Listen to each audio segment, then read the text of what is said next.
Hi, today I'm going to talk about drawing a grid, using a grid on the photograph that we're going to use that you picked for the project that we're going to go forward with, and then enlarging the grid on the photograph and turning it into a drawing grid.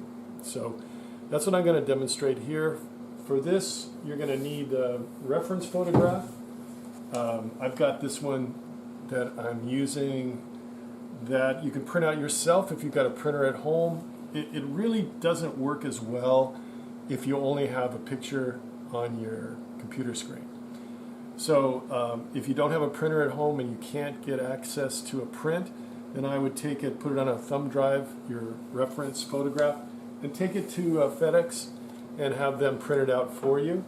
I would say a good size to get for the printout would be on an 11 by 17 piece of paper. Maybe about 10 inches wide or so, a little less than that. You could actually do an 8.5 by 11 photograph. That'll work. It's a little smaller, it's a little harder to see. So that's what I'm going to demonstrate. You'll need a drawing board, your 18 by 24 piece of white paper on that drawing board would be great. Your reference photograph, and I've got some tracing paper here that I'm going to use. It's a 14 by 17 piece of paper. So that would be a good size. If you've got an 18-inch roll, then cut off enough, probably that's about 14 by 18, 15 by 18, somewhere like that. Okay? All right, so let's go ahead and get started on the grid. So I've got a red grid already drawn up on my black and white photograph. And that's another thing that you probably want to get is turn it into a black and white. They can do that for you. Or maybe you could do it yourself at home, or maybe I've given you a black and white. Any of those things will work, but black and white will work a little bit easier than color. Okay, so I'm using a red Sharpie for this. I really like the ease of seeing that red grid, and it's got a pretty fine point, so that's not going to be a problem. You could also use a red colored pencil for this. I would highly recommend using red so that you can see it, the difference between your grid lines and your photo, which will be black and whites and grays. Okay, so the first thing that you can do before you start the drawing grid, I'm going to work flat here, it's a little easier, is go over your line on the outside of your format. So you've got that red line that's on the outside edges as well.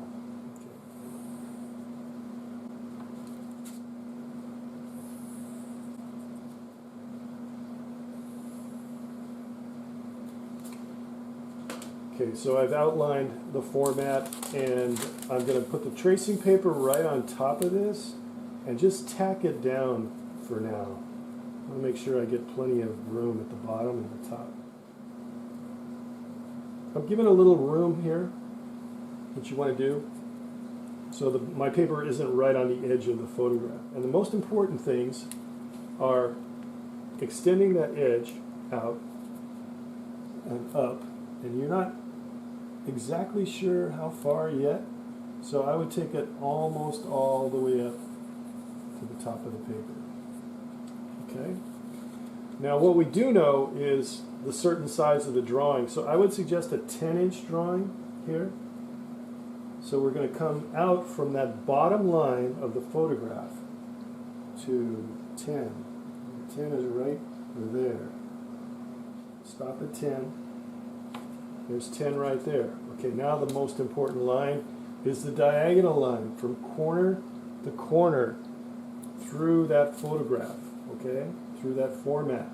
We want to be able to make sure that we get the right proportions, and this is really important, okay? So we don't know yet, and this is key, how long this is supposed to be yet. So just take it out and take it all the way to the top for now. Okay, now we come down to the 10-inch, and here's the 10-inch right here. But it's right on the edge, and that's okay. At least it fits. So I'm going to come all the way up to the top, wherever it crossed that line. It just so happens that it ended right there. People will ask me, how big is this length? This one's 10. How big is that? We don't know. All these pictures are slightly different. They can be slightly different sizes. So it really depends on that corner, that diagonal that you take through there, how big this is going to be, okay? So then I come straight across. This is what this see-through ruler is great for. And I see that I have to come up a little bit with extend my edge out. So now I can take this away from the grid. I don't need it on top of the grid anymore. It's done its job. Grid has. We'll come back to the grid in a minute. And you want to get this side by side. I'm going to tack it down now. Okay, now I'm going to finish my drawing grid.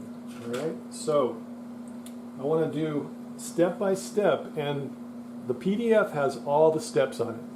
So, you know, you can watch this and see how I do it, and then don't panic because it's all on the PDF and it's explained much easier, much clearer.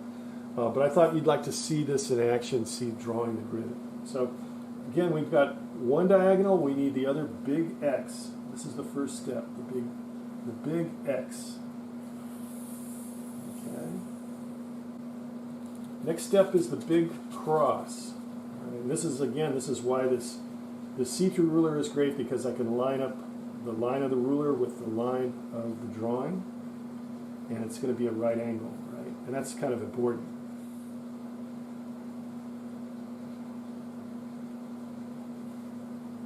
If you don't have a see-through ruler and you got a regular 18-inch ruler, you want to get as close as you can. You know, put the edge of the ruler on the bottom of the line. Okay, so 2 small X's in each quadrant, top and bottom. There's 1, 2. Now to the bottom.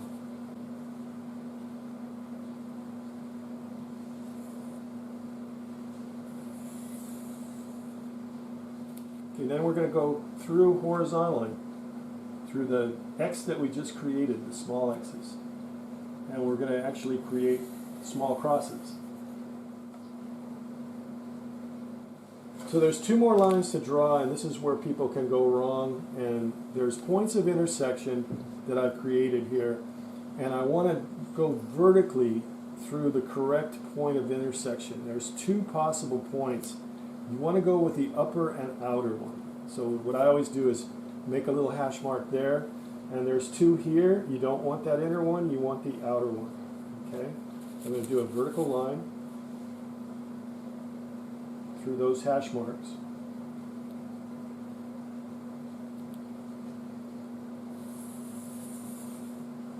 And the same thing over on this side. So not there, but this upper and outer one. Not there, but the outer and the lower one.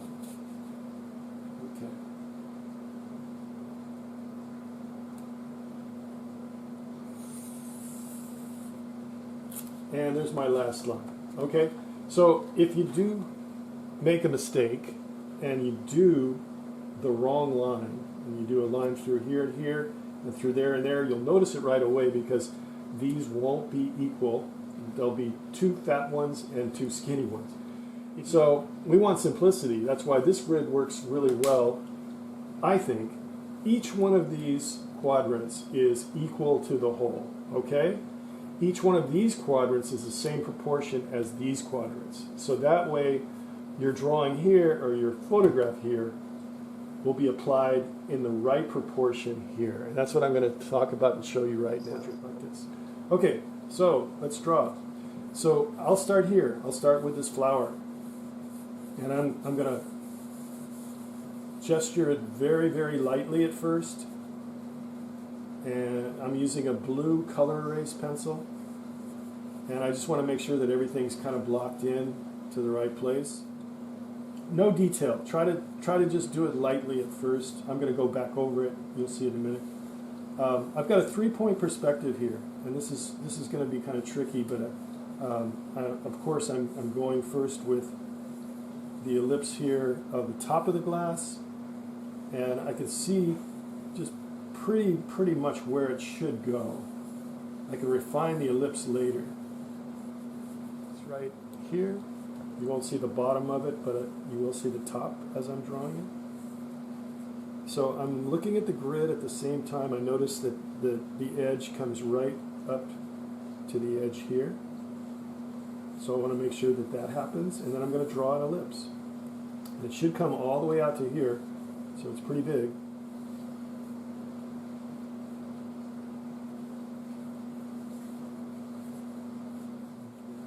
Okay, let's go back up to the bottle here. So there's a cork. The bottle's pretty dark. I'm not going to worry about it too much. I just want to make sure that I get, let's see, so the petal of the flower comes out to about here. So I want that cork to come through right about there. So I'm moving that bottle over a little bit, maybe to about there. That's going to be better.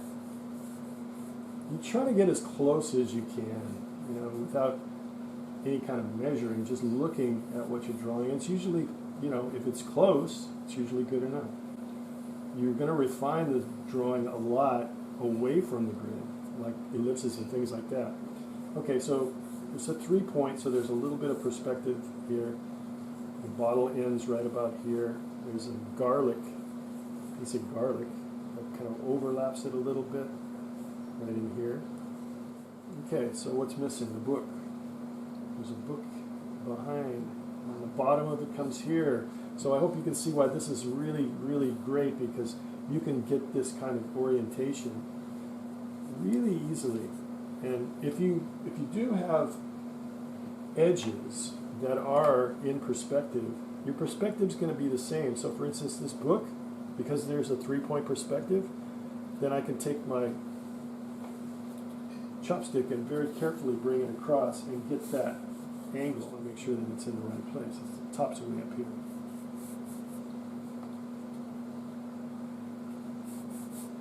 Okay, so that's perspective. There's the perspective of the book. Okay, so I know you're having trouble seeing that, so I'm going to go over everything a little bit darker now, so you can see that basically that I've blocked in.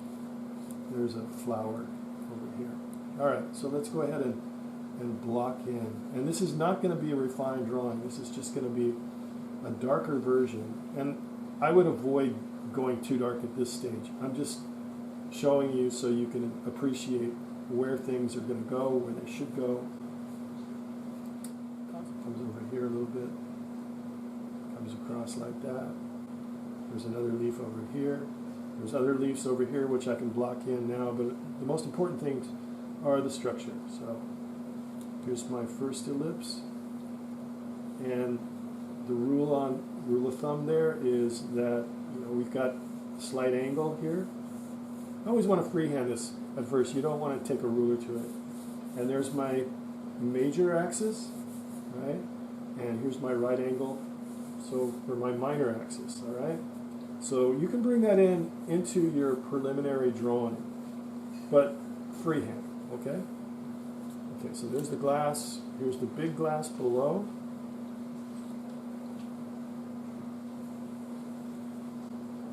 It's really much easier to draw these ellipses when you're drawing underhand like this and you're drawing through the form. Okay. The bottle.